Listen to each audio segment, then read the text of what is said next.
Hello, everyone. This is Record of Ragnatalk, the podcast about the manga and anime Record of Ragnarok, and I am joined by an extremely special guest, the head of the Greek pantheon, the voice of Zeus, Chris Edgerly. Chris, thank you so much for being a part of this. Hello. Sorry. Yeah, no, it's actually me. It's actually you. Sometimes that voice of Zeus wants to be heard, and I can't stop it. Can't stop it. Just comes out. It's like it's your morning voice. He's pretty willful, that Zeus. Yeah, it is close to my morning voice. That is true. All right. So I got the 10 basic questions right here to start us off. The first one, what are your go-to pizza toppings? Oh, pepperoni and sausage, and sometimes mushroom if I'm feeling feisty. Ooh, feisty. All right. Yeah. Do you have any pets? And if so, what are their names and what are their species? Well, I do not have any pets, but we are thinking of getting a dog, and it'll probably be some kind of water dog, retriever type, and we have no idea what we're going to name it. But I did grow up with a mutt that we got from the Humane Society, and her name was Zoe, and she was the sweetest dog you ever saw. That's awesome. Is there any reason you particularly wanted to go for a water dog? Are you a big hiker, outdoorsman kind of guy? I'm not a big hiker. I would hike more, but my wife's not into it at all. So we do like taking walks, and we have two kids. Our kids are going to be 10 and 12, and we think it's a good age to get a dog, and we think it should be an active dog to keep them active so that they're not just sitting around looking at screens all the time. Right. And we have a pool, and we think it would be really fun for the dog to jump in the pool. If you don't mind me asking, you don't have to answer this if you find it too personal, but I know your kids are familiar, or at least one of them is, with you as Pathfinder in Apex. Are any of them familiar with Record of Ragnarok, or are you like, you might want to hold off a few years before watching that? Yeah. They're aware that I do a voice in it, but it's not something that my daughter's interested in watching. And my son Remy, I know, would probably like to watch it, but I have told him, look, I have seen clips of the show. This is not for you. You are a little young. Yeah. It's a little much. There's some anime I'll let him watch. He's watched some Naruto, but he's not watched any episodes that I'm in as the voice of Hidan, because that's when it gets really out there. And I just thought, no, we'll wait. Yeah, that's totally fair. I can't. Yeah. Ragnarok is like, I wouldn't show it to my mom. I get that.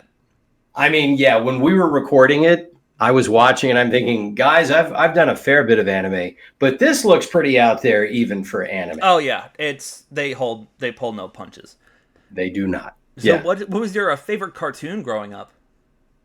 Oh, anything with Bugs Bunny and Daffy Duck, but I could go on and on and on. I mean, for starters, we did not get cartoons except for Saturday morning or before school, before you left to go catch the bus. You would get sometimes a little bit of Looney Tunes, or you might get whatever the local TV stations were showing that, maybe cartoons from the 60s that didn't have a huge audience. And then when you got home from school, you would get the Flintstones, and you would get a couple of after-school cartoons. And so I got into whatever they would show then. I remember watching Battle of the Planets. That's one you should look up. I will, because I don't think I've heard of that. Battle of the Planets. The main characters are these, it's sort of this hero team that fights in space, and they're called G-Force. Oh. And it's a really fun show. And we would also watch some live action Japanese imports, Ultraman. Oh, nice. Yeah, oddly enough, that was live action, but oddly enough, I ended up doing a voice for Ultraman, the anime on Netflix, a detective. So I thought, I'll do this just because I want to say I worked on Ultraman. Yeah, there you go. Absolutely. Yeah. So we actually had to learn to wait. We had to learn to wait. It's not like when Saturday morning came around, we'd be up. We'd be up at the crack of, 7 or 8 a.m., maybe even earlier, depending on when it came on. And you would just watch 5 straight hours of cartoons. Oh, yeah. When I was a kid, my mom was like, no TV before 5 o'clock. And so me and my sister, we would play outside. And then as soon as it's 5 o'clock, just SpongeBob, Fairly Odd Parents, all that. Right. Yeah, it's been different. I think once cable really got a foothold, well before streaming, but once cable came along, you started to get more cartoons more often. And I remember even as a teenager, I still loved watching. So I remember watching Thundercats. Oh, yeah. And really enjoying that. And I would use the excuse that my little brother liked it to watch. And my little brother was 10 years younger than me. And he was barely old enough for it. But I would say, no, sit down, watch. It's great. No, it's great. It's good stuff. Yeah. Do you watch any sports? And if so, who's your team? I watch a fair amount of sports. The three teams I will follow no matter what are the Atlanta Braves, the Georgia Bulldogs, that's my alma mater, University of Georgia, and the Atlanta Falcons. Although the Falcons are the ones that exasperate me the most because they always seem like they're maybe going to have a good team, and then the wheels come off. Whereas at the very least, the Braves back in '95 won a World Series, and it was wonderful. And then they won another one in 2020, and I thought, you know what? 2021. I thought, you know what? That's amazing. I can't believe they won a World Series again. I never thought I'd see it. And then 3 months later, my Georgia Bulldogs won their first of 2 consecutive national championships in football. And I thought, I will never be this fortunate again as a fan. I'm just going to bask in it. We'll just enjoy it. Did the Falcons go to the Super Bowl last year? Because the last thing I remember.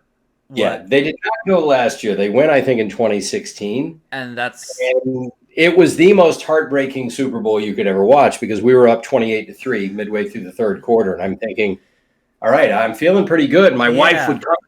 My wife didn't watch the game, and she would see updates, and she'd go, oh, they're winning. And I said, no, we don't have enough points. We don't have enough points. I literally said, we need 31 points to win this game. 28-3 is not enough. And I hated being right. It was awful. I would rather we just gotten blown out, seriously, than to know that we had victory. I mean, down to maybe if we had called one play differently, we probably win that game. Yeah. It was that much of a pendulum moment. And that's what sports will do to you. It will wreck you. Yeah, as a Marylander, I gotta be a Ravens fan. And I know you were born in Maryland, but you moved, I'd imagine, to Atlanta around the age of 2? Savannah. Around the age of 2, yeah. And I there's a soft spot in my heart for any team coming out of Maryland simply because I would visit my dad. My brothers and I would visit our dad once or twice a year up around Gaithersburg, which is where he lived until he retired. And so we would be aware that, there was the Washington Redskins and for a while the Baltimore Colts. And then, of course, the Baltimore Ravens. And never really cared much about the Washington Bullets. They became the Wizards. Oh, and, yeah. Yeah, the Nationals, basically, I've seen the Redskins do well enough to think, all right, they don't need me as a fan. They're fine. They'll and be the same thing goes for the Ravens, yeah. Like the Ravens are this weird team where the first Super Bowl they won, everyone saw that coming. They were just crushing people with their defense, right? But the second one was kind of out of nowhere, I thought. I didn't expect it. The one with Flacco as your quarterback. Oh, yeah. I'm just happy with the team comp we have now with Lamar Jackson. This contract they gave him, insane. Right. He's really good. Oh, yeah. You guys are going to be good for a while, I think, with him. Yeah, with Lamar Jackson and Justin Tucker with the field goal. Oh, my God. All right, sorry. I'm getting my Ravens back. Yeah, right. Exactly. Yeah. What's your idea of a perfect breakfast? Oh, it's a big one. So perfect breakfast for me would actually be kind of like a brunch because it would be so big I would not need lunch. So I would say French toast for sure, side of turkey bacon, maybe some mixed berries on top of the French toast, a little powdered sugar, small glass of orange juice, and then probably scrambled eggs. And you know what? That would probably be enough for me. That would probably, a little bit of mixed greens too. You want something to process all of that. Yeah, don't move that through. Yeah. Do you have a favorite superhero? Oh man. I would go with, I mean, almost everyone's default is usually like one of the big three: Superman, Batman, Spider-Man. Yeah. I would go with Spider-Man. He's the one that I think I identified with the most growing up, which is just a testament to how well conceived he is as a superhero. He's a teenager, and then I guess now you probably call him a 20 something, Yeah. but he's this guy who never catches a break. Yeah. And so who doesn't identify with that? Superman is always more of an ideal. Mm-hmm. And so you root for the ideal. And Batman, I've never been that troubled. So let's hope we never are. Knock on wood. Yeah, Batman is Shakespearean. He's Shakespearean. Yeah. Shakespeare noir is what he is, and that has an enormous narrative pull to it, which is great. But also, I used to collect comics, and obviously, I was an X-Men fan, and I also got into Thor for a while. Walt Simonson's Thor, I really liked. I loved his sort of cubist approach to art. Mm-hmm. So, and talk about another guy who's an ideal, but we always think the gods are pretty cool to watch in action. You'd think, wow, wouldn't it be great to be that strong? And it just kind of 5,000 years, A lot of responsibility. Yeah, a little bit. Do you have a favorite band?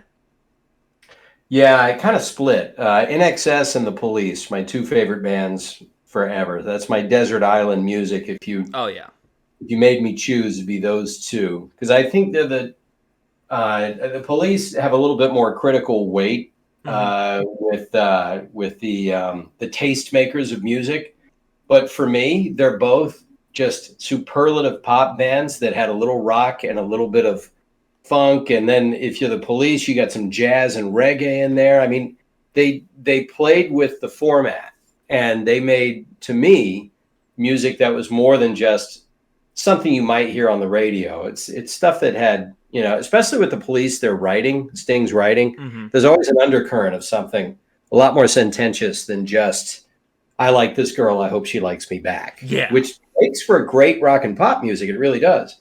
But with INXS, they brought this extra layer of like funk rock and that awesome saxophone that Kirk Haley would play. So I just thought they wrote great rock and pop music, and there's just something to be said for that, and that's why you still hear their music all the time.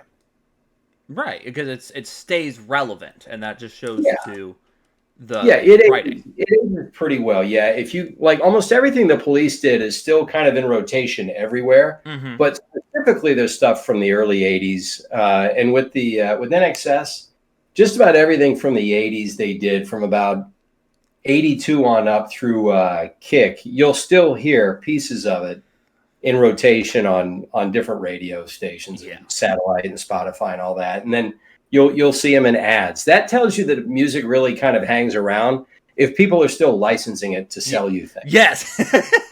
Exactly. It's still an earworm. Yeah. What was your first ever acting gig? First ever acting gig, professional acting gig? It could be anything. It could be like a school play. Anything. Oh, yeah. Well, it would be a school play. The one that I think of where I was required to be on stage was something I did not want to do. I absolutely didn't want to do it. I think I was in first or second grade. And it was it was either mid-year or end of the year show where every class has to do something. As a class, you sing a song or whatever. Oh, yeah. And I don't know if we all had to do nursery rhymes. So we did Hush Little Baby, Hush Little Baby, don't say a word. Okay. So they said, all right, the class is going to stand here, but we need someone to sit in a rocking chair and to hold this doll and rock back and forth with the doll and pat the doll on the back. And so they had a couple of students sort of try it. And I was just standing to the side thinking, please don't pick me, please don't pick me. And the teacher said, Chris, why don't you try it? And I said, I don't want to. And the doll was called Dapper Dan. It was this sort of cloth doll that you would dress up, right? You could change its coat and jacket and belt. And I said, I don't want to do it. And she said, get in the chair. And so I sat there and rocked back and forth and patted the back of this Dapper Dan doll, feeling like I just wanted to die. And she said, perfect. Oh, God. What are you kidding? What was it about me holding this damn doll? And so, yeah, at the school show with everyone watching, me feeling utter embarrassment, just rocking back and forth with this dead look in my eyes. Just 1,000-yard stare, just rocking and patting this Dapper Dan doll on the back, thinking this is the longest song ever. Yeah, you gotta. That was my first acting gig. Oh my god. Yeah, going back almost 50 years. Do you have to like switch schools after that? Because like that's just what do you do after that? Like, nothing. You're just glad that everyone's maybe 7 or 8 years old and they have short attention spans. And they just God bless. They move on. Yeah, they move on. So, what are some guilty pleasure songs you enjoy? Guilty pleasure songs. I went through this little Taylor Swift phase a couple of months back. My wife gets in the car and I've got it on, you hook your phone up to the Bluetooth and it's just nothing but Taylor Swift. And she kind of looks at me and I said, she's really good. And my wife is actually a fan of Taylor Swift as an artist because of what she does for the artist community, for the stand she takes against labels and against Spotify not paying enough and against Scooter Braun trying to just own her masters. Yeah. The way that she will stand up for other artists who don't have her leverage. She loves that. She says, as an artist, she can write catchy songs, but she's not a big fan of her musically, but she acknowledges she writes catchy songs. Yeah, so, I get that. Yeah, and I have to admit, I'm sitting here listening, thinking, there's some pretty good hooks in here. Yeah. All right, I'll give it to her. I'm going to give her that. So, yeah, that was a little bit of a guilty pleasure for me. So, going into the Record of Ragnarok questions, what was the audition process like, and do you remember any of the lines that were used for the audition? I do not remember the lines, but I do remember my agent sent this along. And, we get copy almost every day. I'm very fortunate in that way. It's a high volume of stuff we read for. But as we all know, anime does not pay very much. Yeah. You do it because it could be a high volume of work if it's a series with a lot of episodes. And it can, help build a fan base for you. And you can meet them at conventions and monetize that way. That's just one of the facts of the industry. If it doesn't pay much up front, then if you're doing it for more than just love and you need to pay rent, then you'll supplement with perhaps some monetizing of merchandise, signing things, or being at conventions, things like that. Right. That wasn't as much on my radar, but my agent did send it along and he said, I think you should read for this because this could be something that might help you get a convention or two, seeing as how you wanted to start getting back into that world. Because I had only done conventions rarely. Like I'd really only done one outside of Comic-Con in San Diego. Yeah. So I thought, okay, fine, I'll do it. I'll audition for it. And it was for Zeus. And I thought, this should be fun. Because the way they have them described, I thought, I'm going to do kind of this really cranky, just roused out of bed, hungover Peter O'Toole. Yeah. And, I remember I was just sort of doing it like making it a bit more crusty and a bit more insane. He led men well. He cared for justice when he could and ruled for 30 years a state as great as Charlemagne's. And that's what I read. And, well, that's how I read. I really don't remember the copy, but I booked it. And then when we got into the booth and we're going through it, they said, add a little bit more rasp, a little bit more crustiness to it, a little more texture. And so it began to be more John Hurt and Peter O'Toole, the both of them together. I'm not going to dance with pleasure to find out that the one thing that one of the bankers in my life isn't true. Am I?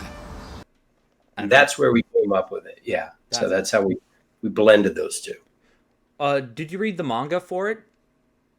No, I didn't. I don't, unless it's something I'm kind of fascinated by, or they really tell me, no, you really need to know this source material. I typically go with the breakdown. I go with what they're telling me, and I go from there because once we get into the booth, once we get reading, they're going to direct me from there as well, and they'll give you more context as you need it. So I was not aware of the manga. My son loves manga, reads it all the time. Oh yeah. So I don't know if he was even aware of it, but even with the episodes having aired, they're available on Netflix. I still haven't really watched any of them end to end. I'm just familiar with the storyline, and I'm familiar with the different characters that are doing battle. But that's about all the context I really wanted. I like to go in fresh as possible. That's totally fair. Yeah. What was the first scene that you recorded for him? That one, see, that would have been over a year ago, so that one's going to be hard to remember. That would have been 2 years ago, actually. Oh, yeah. So the first scene, I'm pretty sure it was a sequence where he was fighting Adam. Yes. So I remember thinking already, it's like, what, are you kidding me? All right. It's like, okay, I understand human heroes versus gods, but Adam? I mean, are we really going with that? Okay, fine. All right. And then I saw, Zeus gets roided up too, doesn't he? Okay. Yeah. So I remember just watching this battle, which was a very back and forth battle, thinking, all right, this is interesting. The extremes they're going to. I mean, as you know, anime and manga have crescendos. Right. I mean, they love peaks and valleys. Yes. They love that. I remember watching, I think it was Akira, the animated film. Yeah, the anime film from, the 80s. Was it the 80s? I think it was the 80s. Akira, let me look it up. Let me go to the interwebs here. 1988. 1988. Okay, yeah, I remember I saw it in college at the Student Center, and I thought we're like 10 minutes in, and there's already like a finale is happening. I'm thinking, is this the end? It's like, no, this is just anime. They get really emotional and hyped up, and then they plateau, and then they do it again.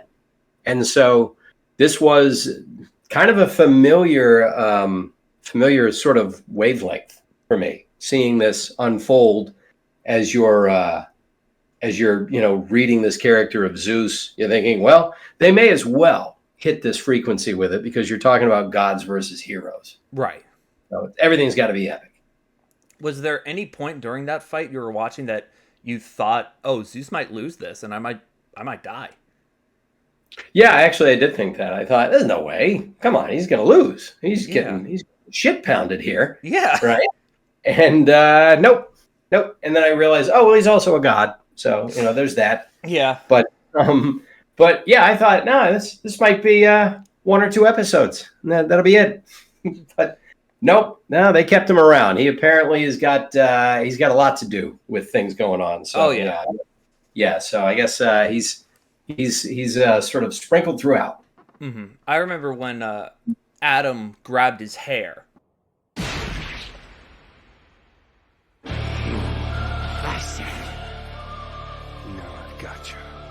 I was like, oh, it's over.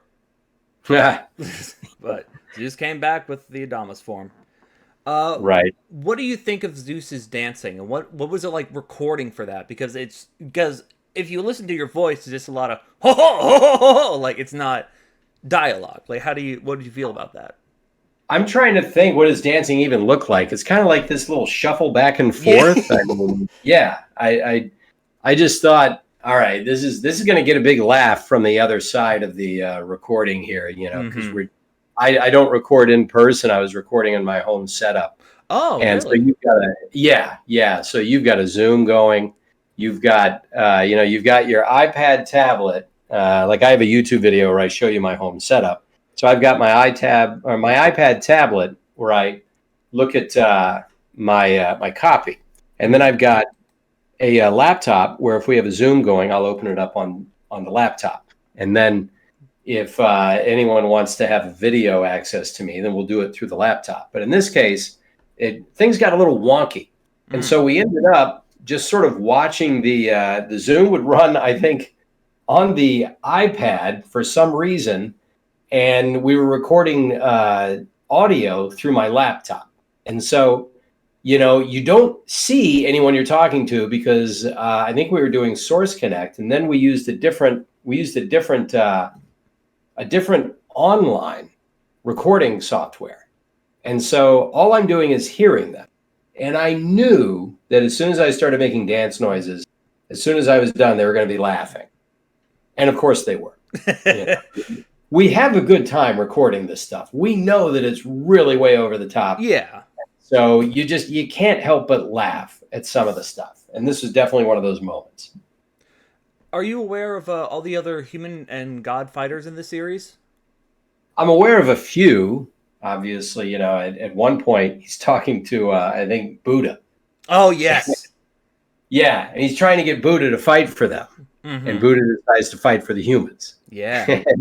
and then I think you have Jack the Ripper, and I thought Jack the Ripper was on the human. Yeah, he said, yeah, and he's pretty badass.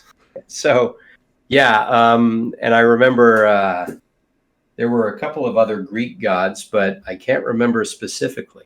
So you'd have to refresh my memory. I mean, I could rattle off all the confirmed gods so far if you'd like. Yeah, go ahead. There's Hades, Beelzebub, Poseidon, Hercules, okay. Mountain. Was it Hercules that fought Jack the Ripper? Yes. Okay, yeah. I don't want to ruin anything, but I remember hearing about that outcome. Really? Okay. Yeah. All right. Yeah.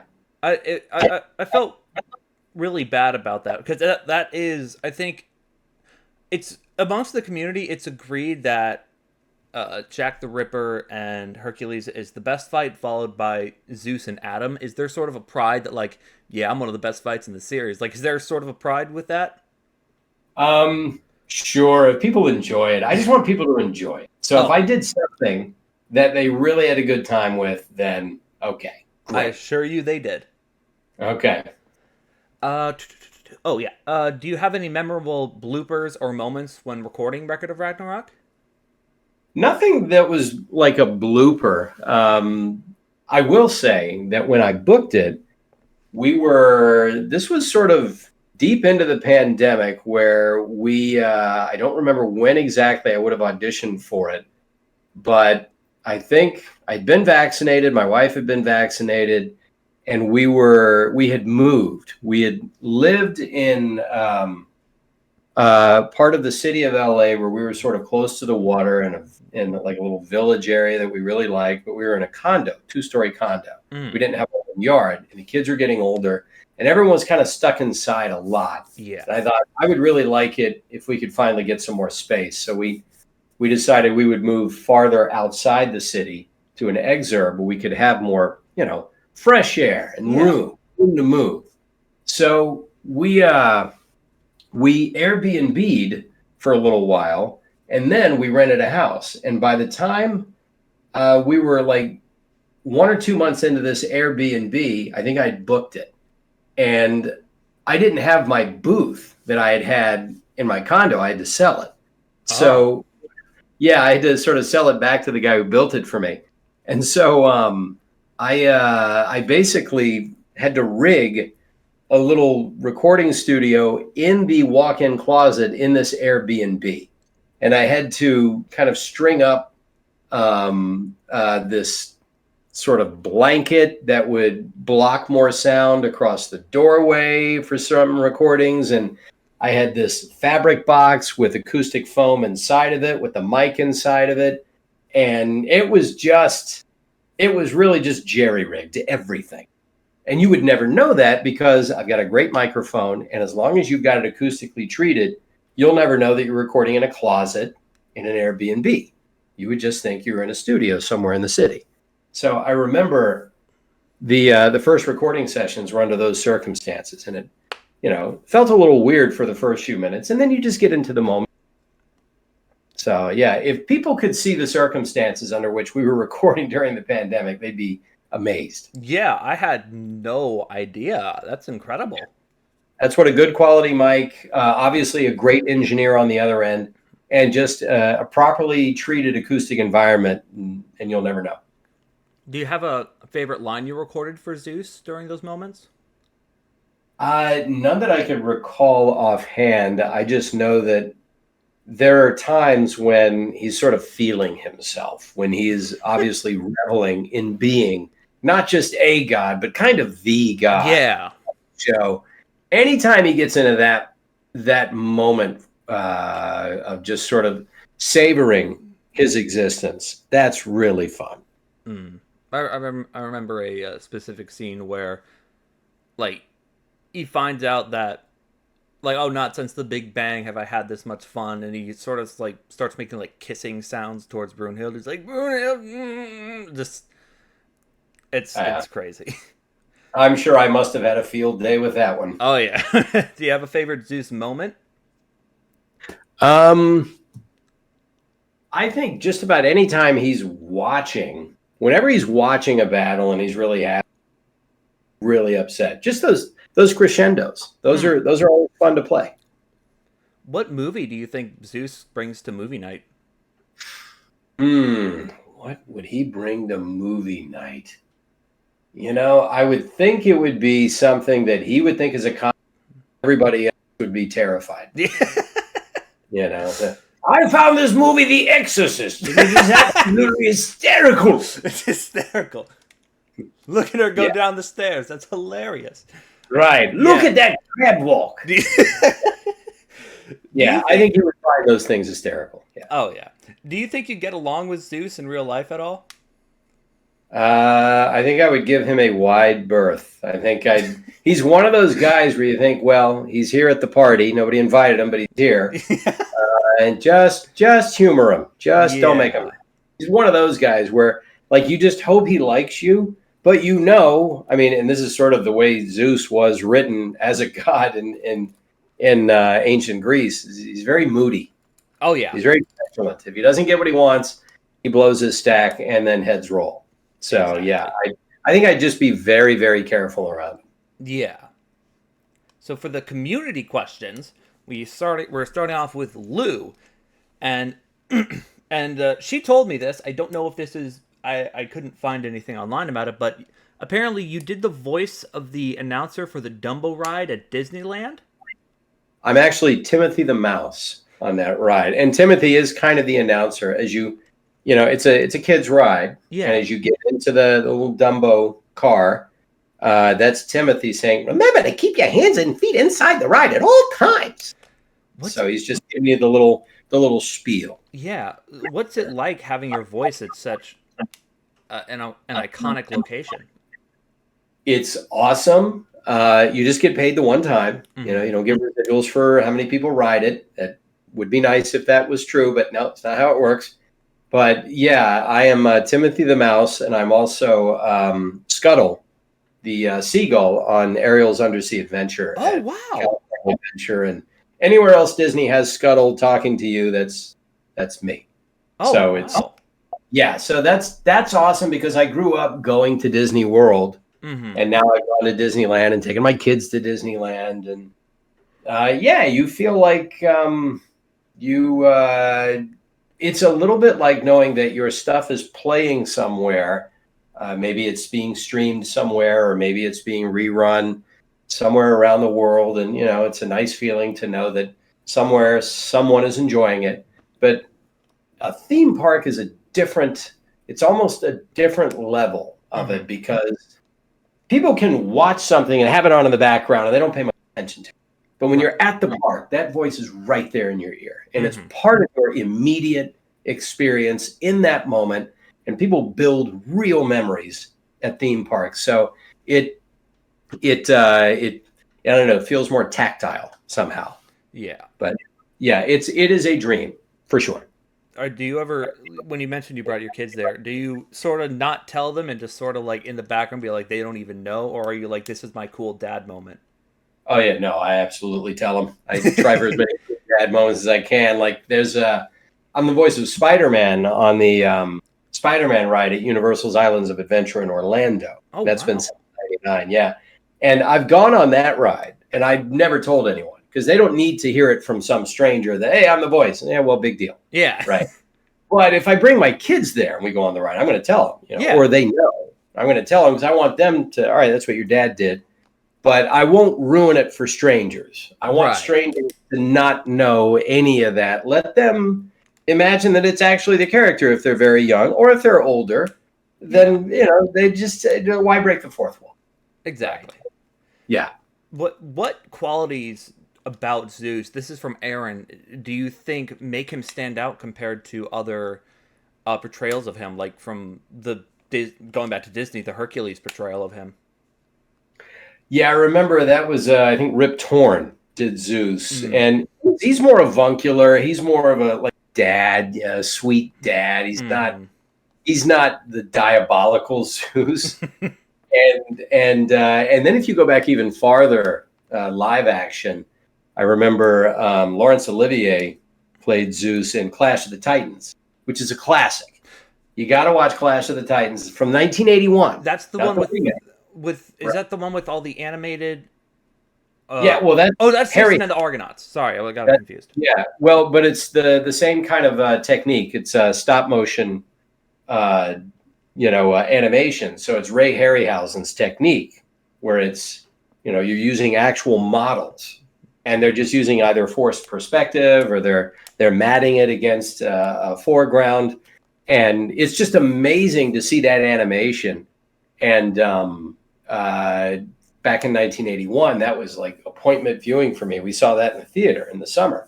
And I remember watching that. I remember Laurence Olivier was Zeus, and they had all these classic movie stars, Shakespearean trained actors playing the different gods of the pantheon, the gods and goddesses. Mm-hmm. So I remember thinking, that's a pretty cool Zeus. I mean, he was a little bit more like what you expected Zeus to be, a little petulant, a little bit throwing fire bolts, but nothing like what Record of Ragnarok has done. Yes. Yeah, they took that ball and they ran with it. Yeah, they've gone to 11 with him. What did you think about his relationship with Buddha, and were you surprised in the booth about Buddha's betrayal?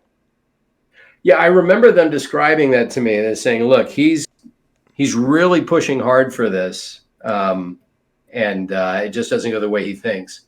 So that was a surprise. But hey, I think good storytelling should have a surprise or two, as long as it's not just a gimmick, as long as they can actually do something. Right. So there will be consequences. And yeah, I thought that was interesting that they would go that way, because in writing, you want a scene to have a pivot. You want a scene to have a turn. If it starts and ends in the exact same place and nothing ever really changes, then why do you even need the scene except to maybe get some information across? But it's better if you start in one place emotionally or even intellectually. By the time the scene's over, you've turned and gone in a different direction. Then it's moving the story. So that's kind of what that scene does. And last question from Aaron. In season 1, episode 12, Zeus says, "A debt is owed to us Greek gods, so I plan on having Greek gods pay mankind back." Do you think that the Greeks take their pantheon losses more personally or with greater pride than the other pantheons? Well, that one I wouldn't want to speculate, but just knowing what we know about the show so far, obviously there's a lot of ego. Mm-hmm. There's a lot of ego in that pantheon. So there's a lot of vengeance. I mean, if you just look at Greek mythology, you never want to piss off a god. Yeah. They're not the very forgiving type. So when you talk about a debt is owed and we're going to pay it back, that's when you kind of hear thunder in the distance. You know, thinking, I think shit's going to go down here. Sorry, I just read the next person's username. So we're no longer talking about my friends. We're talking about just random people online. So, okay. Dirty Dingus 4206969 wants to know. Yeah. Dirty Dingus is 12 years old, by the way. Yeah. You should not be watching Ragnarok. Yeah, probably not. Do you have a favorite fight other than Zeus versus Adam? Well, again, I haven't really watched the show in depth, and so I think the one that would intrigue me the most would be the Hercules Jack the Ripper. So I'm going to go check it out. Just because that matchup, first of all, Jack the Ripper versus anybody. You're thinking, well, this is going to be something. Yeah. And then Hercules versus anyone, because Hercules was the man, the hero, demigod. Yeah. Who I guess performed the 12 labors, right? He had to do all these really special things. And you would think, well, surely he can beat a serial killer from Victorian era London. Right. Well, now I guess I'm intrigued as to how that plays out. It's very, very interesting. Okay.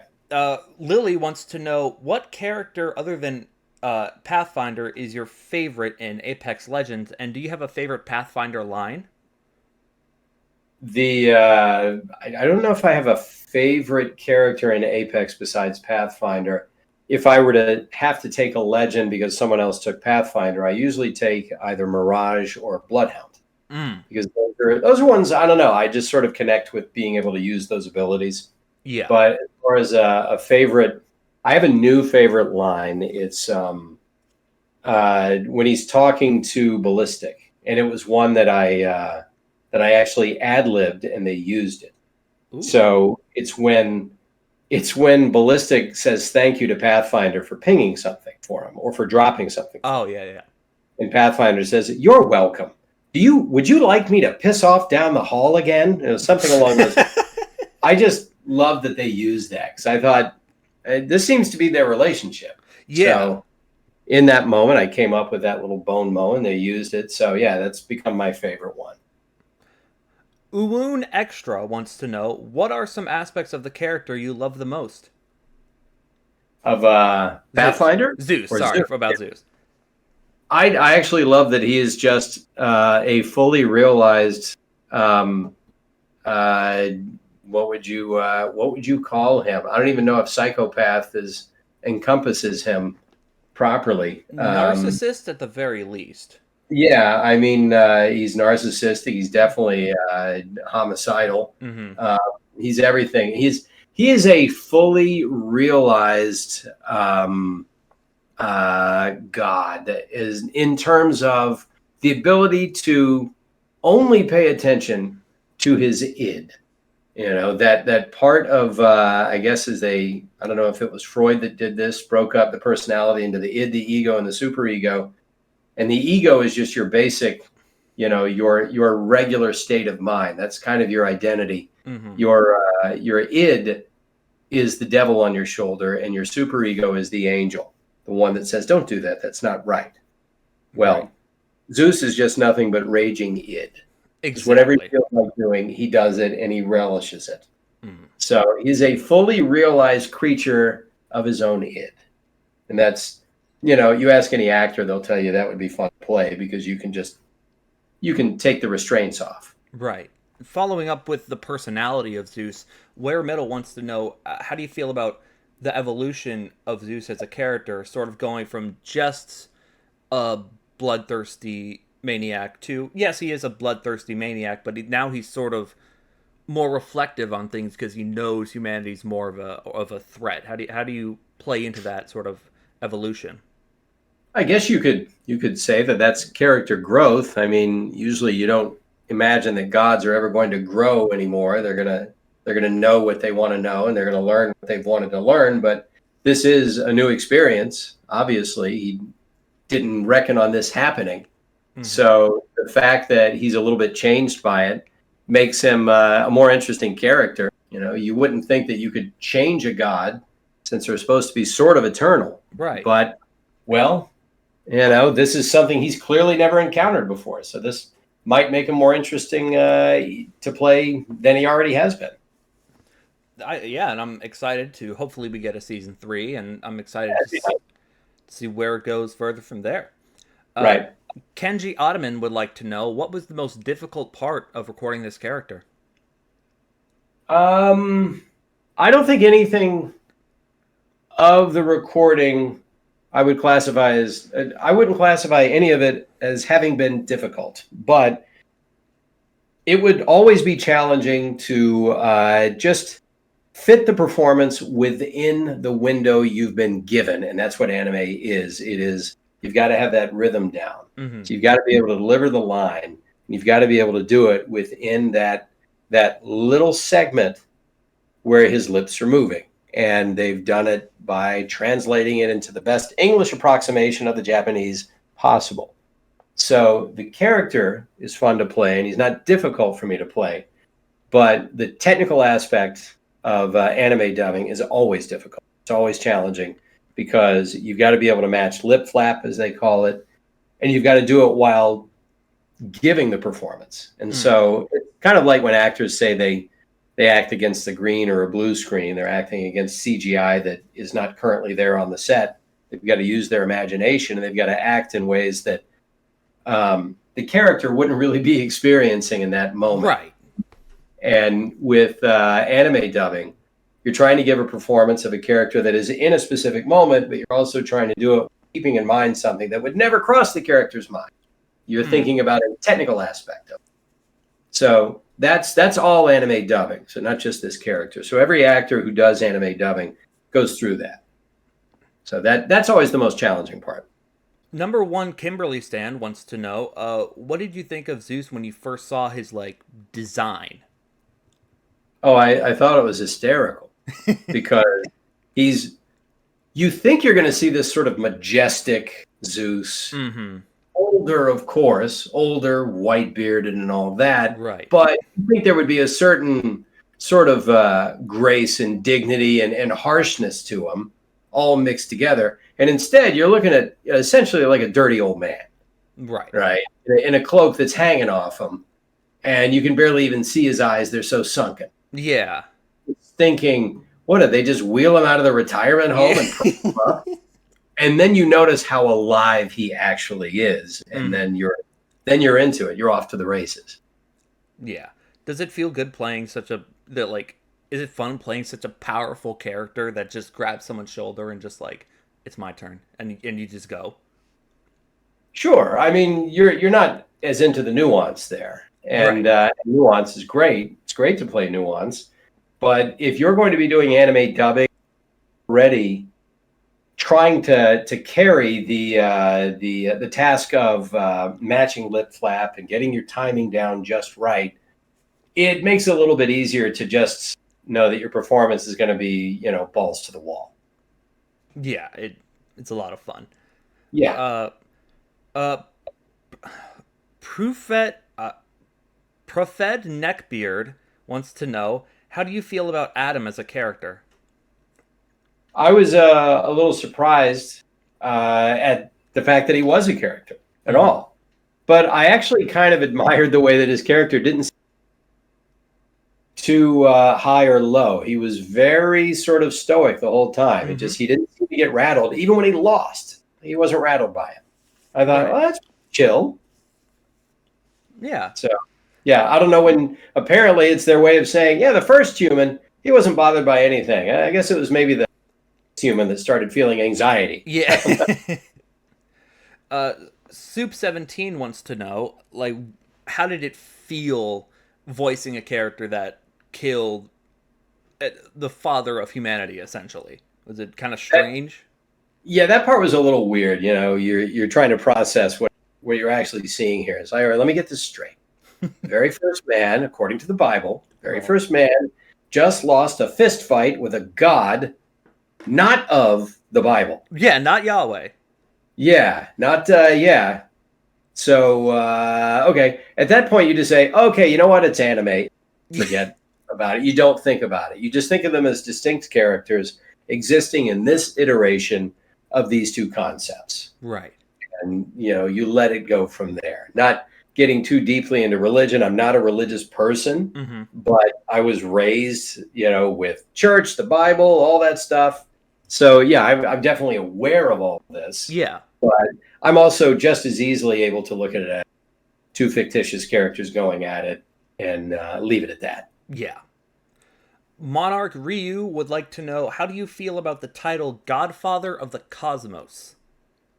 Godfather of the Cosmos. Is that Zeus's sort of title? Yeah, in the show they dub him Godfather of the Cosmos after beating Kronos. Okay. Oh, that's right. I remember there was the flashback scene. Okay. I think that's a pretty cool name right there. Godfather of the Cosmos. I mean, that was that should be like his WWE nickname as he's running down the ramp. Yeah, Hermes playing the violin. Yeah, heading towards as he head towards the turnbuckle to jump into the ring. That's what you should hear. The Godfather of the Cosmos. Yeah, exactly. Some sort of hard rock guitar is blasting while you're saying it. Oh yeah. Why not?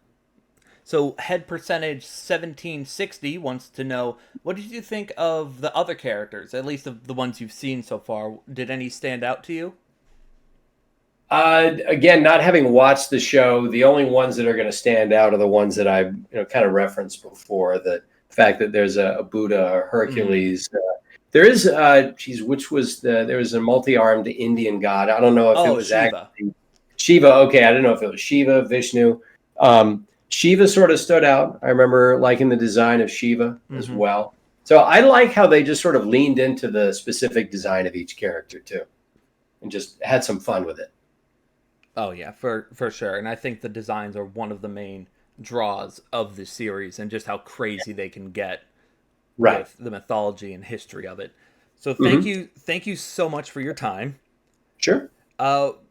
Is there anything you want to say to the Record of Ragnarok community? Well, thank you so much for making the show, I guess, as popular as it is.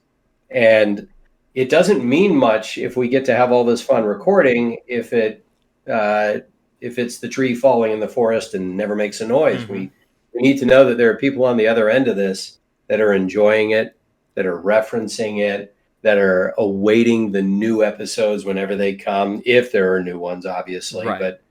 But we need fans. I mean, that's kind of an obvious thing to say, but I think it bears repeating. And I think it's special when something clicks like this. And at the same time, I hope you fans out there would realize that as actors, I'll go political here. As actors who are currently on strike, we need the streamers who give us very little residual money for this stuff. We need them to know that you guys appreciate the work that we put into the show, and any chance you have to let them know that, it would really help us go a long way towards ending the strike and getting the terms that we need to get so we can continue to be actors, because we are paid so little by streamers like Netflix to do this that we couldn't continue to be actors professionally if we could only exist on what streamers paid us. So as much as you may love the show, the actors who provide the voices for it would be nothing but hobbyists if it were left up to the streamers to pay us what they wanted to.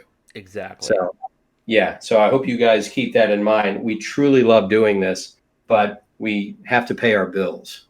And any chance you have to tell the streamers that you would like to see us be more capable of doing that, if they open their purses up a little bit, we would appreciate it. Yes, because it's crazy to me that, like, you hear about, like, in Texas, where it's, like, not union, that voice actors don't get paid a lot, even for services as big as Crunchyroll and Netflix, and anime is only getting more and more popular and profitable. Yeah. And it's just crazy to think that, we love the show so much, and the fans love the show. Season 2, I believe, was top 10 in foreign shows for 7 weeks in a row. So that's a long time. That's a long time for Netflix. That's a long time. So the fact that the voice actors aren't getting, properly compensated for all the hard work they put in and all the effort they put in, I think everyone's pretty much on the side of the actors in this case. So just know that the community supports you and all the other actors. I know there are several of the voice actors that are striking as well, and they all have our support. It is important to know that, and to put it in context for those who obviously don't have a chance to catch up with the numbers. Netflix doesn't share the numbers behind the scenes. They don't want us to know how many people are watching and how much money they're making. But when Orange is the New Black was a hit for them for about 5 or 6 seasons, they never told the actors on the show how much the popularity of the show had helped the platform. And finally, the actors said, well, we're recognized everywhere we go on the street, and we're each making, except for the lead, I think, most of them are making less than $1,000 per show to work on it. And finally, the CEO, Ted Sarandos, told the actors that they had as many viewers as Game of Thrones, which they knew was like 100 million viewers. Yeah. And one of the actresses said, the last residual check I got from Orange is the New Black from Netflix was for $20. So, which is insane. And I don't know for what period of time it was, but it was probably for 13 weeks. Because usually they go in these sort of cycles here, but Yeah. So needless to say, and the show went off the air in 2019, 50-year-old show, and you're down to $20. The show was on new episodes 4 years ago. Yeah. Yeah. So let's just say that that's a bit out of whack. Definitely. And that's, yeah. And the fact that they know, oh, you're getting as many or more views as Game of Thrones, then you know how much they have the numbers. Right. So we know that there's a certain amount of revenue that's being generated, and we're not even asking for a lot. Right. They think it's a lot because it's just not how they want to do business. But the CEOs could just take a small chunk of their salaries, not take any money out of anyone else's pocket that works for Netflix, just a little bit out of their own salaries because they're making tens of millions, and that would pretty much cover what we're asking for. So it's not that much. It just seems like a lot when they characterize it as, well, we're paying you guys almost nothing, and you're paying us to give you something. Well, that's just too. Yeah. So that's. Yeah, it's laughable, but at the same time, a lot of people simply aren't aware that it really is kind of that ridiculous. And it's crazy that they're, cutting the branches off trees, just trying to do everything they can except be reasonable. In my eyes, yeah. At least. For those of you that aren't aware of that reference, at Universal Studios, it's one of the studios that we're striking against. There are picket lines at every major studio, and including Netflix's offices as well. And it's very hot in Los Angeles right now. It's in the 90s. It's extremely hot. And Universal, outside their studios, they have a long row of trees that give some shade. And the picketers had chosen that spot because it's near the entrance. Mm-hmm. And normally, Universal prunes those trees later in the year, and obviously it's because you have to help the tree stay healthy. Mm-hmm. Well, they don't prune them in the summer, but they did right before the picketers started walking, and so there was no shade for the picketers, and Universal had no comment, but the mayor of Burbank, which is right around the corner from Universal Studios, said, we know for a fact that this is not when they would normally prune those trees because they have to apply for a permit to do it, and they didn't apply for the permit at the normal time they would, like they did last year. So they did it out of spite to make the actors sweat more in the sun because they were picketing. It's that kind of petty bullshit that lets you know where they are. It's almost comical. Like it's almost something you'd see in a cartoon. Yeah, it is. I kind of have to laugh. That is something that a dastardly mustache twirling villain would do. And then obviously Bob Iger, the CEO of Disney, is famous for saying, well, they're not being realistic. Oh, this fucking I know. guy. This fucking guy. Yeah, this fucking guy. Yeah, that's where actually I think one of the writers pretty much put him over her knee for that one, saying that, this is a billionaire who doesn't actually live around normal people. He doesn't walk around normal people. Yeah. He certainly doesn't sweat around normal people. He doesn't know anything about what normal people do or go through. So of course it doesn't seem realistic to him because his reality is I get everything I want all the time. Mm-hmm. And I'm the reason why this content makes so much money. And it's the myth of the tech genius or the CEO that has supernatural powers to predict the market and steer market forces in their direction so that when there's revenue, they can take all the credit for it, which justifies taking the money. Yeah. And if you were to pay writers, directors, actors, crew, all of that, if you were to pay them something commensurate with the value that they all actually bring, you'd be admitting to the world that you're not this god. Mm-hmm. And I guess their ego can't take that. But, that's why you have strikes, because we can't keep going on that way. So ironic you bring up the ego of people, people who think they're immortal. Speaking of Zeus, he's running a major studio. Yeah, and one more thing about the strike: if anybody's interested, they have if you think that the actors are being ridiculous or they're asking for too much, they have online listed their demands. Yeah, and I've read them. I don't think they're unreasonable. And I'm not an entertainer, or I mean, I don't make money off this podcast. I've lost money Right. to this podcast. You know, Yeah, hey, I don't even make any real money off my stream. So Yeah. I'm there with you. Yeah. So not only your live stream, but I want to congratulate you and ask you one more question. You are now a published author. Yes, thank you. I have my good friend and colleague Anjali Bhimani. She's the voice of Rampart in Apex Legends. She's also in let's see, she's in Ms. Marvel, and she is in there is a Overwatch. It's a big video game that she's a character in. So she's very.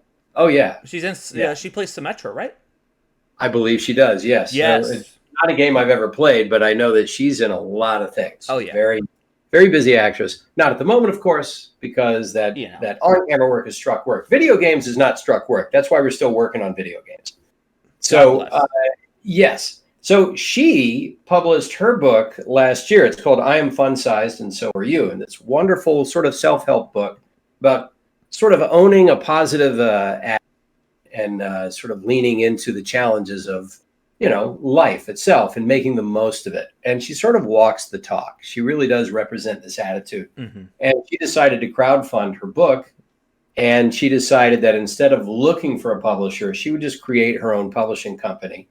And there are kind of three ways to get published. You can either self-publish, which you can just go through Amazon and do it that way. But then you have to know about how to format a book, and you have to design the cover yourself. You have to know a lot of things about publishing itself to make it look like it's not self-published. And then there's the traditional publishing, which is you finish your manuscript, you submit it to a publisher, and you hope that they get back to you. Right. And I've actually done that before. My brother and my wife and I all crowdfunded a coloring book, an adult coloring book that was based on Day of the Dead, Dia de los Muertos. Oh, okay. Yeah, we actually got a few playing card decks made on Kickstarter by my brother's designs. He's a very talented artist. So we would have these playing cards made. They were Dia de los Muertos based, and we thought coloring book would be fun. They seem to be sort of a thing right now, and this was years ago. So we actually got that crowdfunded, and so we actually got a book that we're able to get printed, and then we sent it out to our backers. And I thought, let me see if I can get a traditional publisher interested in this. And I sent out copies to different publishing companies that were known for publishing coloring books. Mm-hmm. And literally a year later, one of them got back to me and said, "Oh yeah, I like your book. Let's publish it." So we did a deal. You don't make hardly any money unless it's tons and tons of copies. Right. And this one has sold over 5,000 copies, and we still haven't earned back the advance they gave us. So you don't make a whole lot, right? But I've gone through the traditional publishing alley. I've gone through that gauntlet, and I realized that if I submit this manuscript, first of all, I have to be the one that edits it.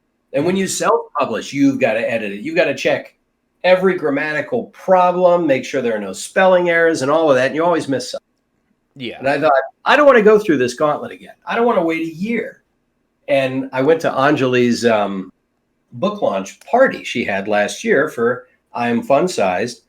And I said, yeah, I've got my book just about done, but I need to find like a hybrid publisher, somebody who you hire them to do all of the publishing duties. They edit it, they proofread, they make sure the story concept is there, they make sure that they have notes so that the characters are fully fleshed, that the story actually works, that your prose is consistent, and then they format it for you. They make sure that they find a good printer, all of that, and they will actually design the cover as well. I thought, all right, yeah, that's what I need to find. And she said, well, I have the company. I created it when I made my book. So I'll do it, or at least I'll tell you, these are my services. This is what we charge. And I agreed to go with her. I said, because I trust you. Yeah. I know you. I trust you. I know you're going to do a great job. And they did. They did a great job. We crowdfunded a lot of the expense of it. And we've already shipped out copies to all of our backers. And we were very thrilled with the response. And now we're going to launch it on Amazon Kindle. So it's going to be available as an ebook and as a. So if you want an actual paperback copy you can hold in your hand, you'll be able to order them that way as well. But yeah, it's called Soldier of Ages Tettenhall. So Soldier of Ages is a series of books that I plan on writing, and it's going to be 10 books. That's what I have planned, at least. And I'm working on the second one now. And the first one is called Tettenhall because it takes place at the Battle of Tettenhall between the Anglo-Saxons and the Vikings in 911 AD or CE. They use different initials now. Yeah. But basically, it's a time-traveling soldier who fights in different battles across human history to sort of maintain balance in the universe. He's recruited by this alien race called the Time Guardians, and they monitor the timeline of human existence. And usually, whenever there's a battle throughout history, it causes a lot of chaos, and sometimes the timeline can get a little fractured if there's too much chaos. So he goes in as an elite soldier, dropped in a battle. He's got a series of objectives he has to meet to make sure the battle happens the way it's supposed to keep the timeline stable. And I thought this was a good chance to tell a story of a battle in history, encounter actual historical figures, get into the logistics of these famous battles. A lot of them aren't well known outside of maybe the culture in which they happened. A lot of people don't know about the Battle of Tettenhall here in the United States. Virtually no one knows about it. But in England, they know a little bit because Ethelfled was a sort of a warrior queen that distinguished herself in that time, and she's become kind of a heroine for a lot of people. I'm going to look that up. Ethelfled, you can look her up. It's Aethelfled. Sometimes she's called Ethelfleda, sometimes it's Ethelfled. But she was an Anglo-Saxon and a leader, a real leader. And didn't get her due for actually a few hundred years after she died. And then historians finally came around and saw the contributions she made. And I thought a great way to tell her story and also to reveal the fact that history doesn't always tell us everything would be to write sort of a sci-fi history angle to it. Have a character that encounters these historical figures and tell a story that not everyone knows. Right. So that's what I do. As someone who's very interested in history and is going to be and is working towards a trucking job, I'm very interested in the audiobook for it that hopefully will, I imagine it's in the works. I got to get around to recording that, but that's it's an 80,000 word book. Yeah. So it's and I just started working on book 2, which is going to take place during the Battle of the Bulge in World War II. Oh, in wow. the forest in Belgium. Yeah. And so that's the Nazis and the Allies in World War II. So I bounce all over the timeline. I've got 10 battles already picked. Nice. So book 2 is that one, and book 3 will be in the Revolutionary War. So I keep telling myself, all right, how am I going to do the audiobook? I would rather have an engineer do it, but that's something you have to make sure that you adequately compensate them for, because it's going to be a lot of hours. So I'm torn over whether or not I want to hire an engineer or attempt to do it myself on my own schedule. So we'll see. We'll see the response to the ebook when it hits Amazon, because we're launching that. We want to make sure we make a big splash as big as possible, because there's a lot of white noise out there. There are a lot of other books, and we're hoping people will find it. So look for it. It'll be sometime around the end of August. I think we're going to try and launch it. Will there be physical copies in stores, or is it strictly Amazon? We're going to go strictly online. We're going to try to concentrate on one platform for now. The only way to get it in stores is usually through a traditional publisher. They usually have all the entrees. You might be able to find an independent bookstore somewhere that'll take it on sort of almost on a trial basis, but I'm not really as bothered by whether or not that happens.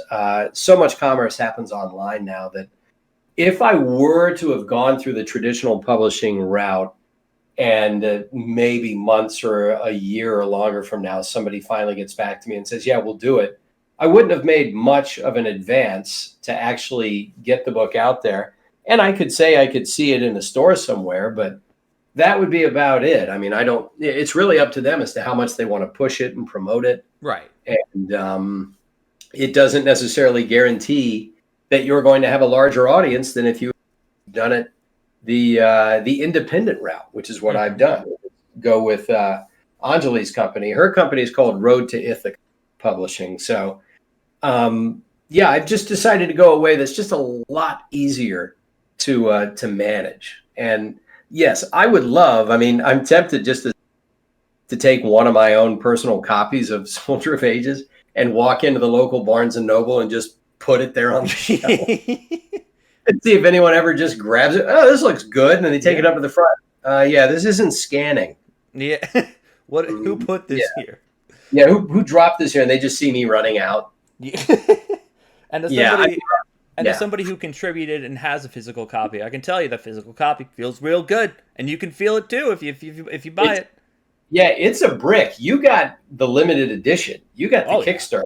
Yeah, you got the heavy duty one. They used a very special paperweight. They used we have a color map, and there are there are only 100 of those copies out there. So, and I've got the last dozen or so, because the rest went to backers. So it's heavy. It feels great. So hey, check it out, Soldier of Ages. And if I may bother you with one last question, I apologize, we're going over time. But I feel like everyone who has a passion to output creativity in any fashion, they've said, I'm going to write a book one day. And everyone's like, I'm going to plan on writing. I know, I sure as hell have been like, I'm going to write a book. But, like, how do you, as someone who's done it, how do you do it? Like, how do you sit down and actually do it? Good question. The way you do anything, you simply just say, I'm not going to be stopped by anything, much less myself, until it's finished. And it is just nothing more than that. It is pure discipline. You create the routine. I mean, Tony Robbins has said that willpower will only take you so far. Habit is what will get you to the end result, the goal. Because willpower does eventually run out. But if you can use your willpower to create a positive, constructive habit, then the habit will take over from there. Because it's a different amount of time for everybody. But it takes a certain amount of time to create a habit. And by habit, I mean something that you don't have to psych yourself up to do. Right. Something that you just do it without really thinking about it. It doesn't require motivation. Like for me, exercise is a habit. I've done it for decades. And 5 days a week, there's something I'm doing that is exercise related. And I don't think about it. I don't have to get motivated to do it. It is something that I feel weird if I don't do. Right. And when it came time to do a book, I had this idea for a while, and we had tried to do it as a Kickstarter, as an RPG, but we didn't really have the idea completely fleshed out, so we canceled that. Mm-hmm. And I kept telling myself, I'm not giving up on this idea. I like the idea of a soldier being able to fight in any battle in history. I think it's a cool idea, and it was sort of suggested, why don't you try and write it as a book then? Because then you have complete control. Yeah. You can take it anywhere you want to go. And I thought, all right, yeah. And I told myself, writing a book means you've got to really buckle down and take several months. And it took longer than that because I wanted to figure out, all right, what battle do I start with? How do I construct this universe? I need to know what the boundaries are. I need to know why he's doing this. What is the mechanism by which he is doing it? So you have to create a universe, because I also knew that I can't just write one. I need to write many, because if I want to write one book where he fights in 10 battles, that's going to be a really long book. Or it's going to be too compressed to have any of those scenes fleshed out. Right. It's not going to carry the same weight, narrative weight, character depth, etc., like you say, because you'll have compressed it all into such a condensed version. So I remember reading years and years ago a book called The Crossing by Howard Fast, and it was actually the Reader's Digest condensed version. It was a Reader's Digest book that had like 5 different novels in sort of an expurgated form. Right. So it would get you into the idea of it. And I read it, and it was Howard Fast was a historical writer, a very gifted one too. He wrote history. He wrote historical accounts of things that actually happened, but he wrote them so well that it read like fiction. He got you into the characters' heads, and he would have these wonderful arcs and plot twists. And this was based on historical records. Yeah. And I remember thinking it was such a great book because it dealt with Washington crossing the Delaware during the Revolution. Mm. And what he captured was the stakes, the personal stakes, the things that were in the balance, personally, and of course, existentially for us as colonies wanting to become a nation. And I thought, wow, imagine being able to write like that. I thought, well, I should give it a try one day because I knew it was probably going to be something along those lines. And as a trial run, about 10 years ago, it was a little more than, no, it was more like, 13 years ago at this point, I wanted to write a fantasy novel about my own little kingdom and tell a story in that way. And I wrote about a 500 or 600 page draft. Oh, wow. Yeah. And then I put it away. I thought one day I'll go back through this and edit it and get more story out of it. And I haven't. I haven't done that. Not yet. Yeah, it's still sitting on my hard drive somewhere tucked away. Mm-hmm. And one day maybe I'll get to it. But what I did tell myself is, okay, you wrote a rough draft. Now it needs to be edited. You need to go back through. You need to pull more of this story out. You need to maybe jettison that. You need to maybe rewrite some of the passages and shape the characters a little bit more. But you've done it. You wrote a rough draft. And that means it can be done. Exactly. So, yeah, when it came time to write this one, I thought, all right, I've done it before.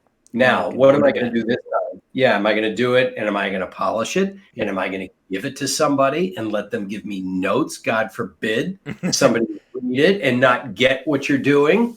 Yeah. Well, you need to take that chance. And so it was willpower that created the habit and the goal of sitting down and working on this 5 days a week, taking the weekend off if I wanted to, and working on it on the weekend if I wanted to, and saying, I'm going to be finished by this date. So, yeah, willpower, discipline, habit, and telling myself that no matter what, I'm going to get this done because I don't want to think of myself as a person who starts something important to him and doesn't finish it. So yeah, you are genuinely just a fascinating guy, and I could listen to you talk all day. That's why I love your Twitch streams so much. Thanks. But we don't have all day. We don't have all day. I've gone over time, and I thank you so much for your time in doing this. So thank you so much for everything. It's my pleasure, and thanks so much for being a part of the stream. Hey, it's no problem, and I hope to continue to be. All right. Talk to you soon. All right. Have a great one. You too. All right. Bye.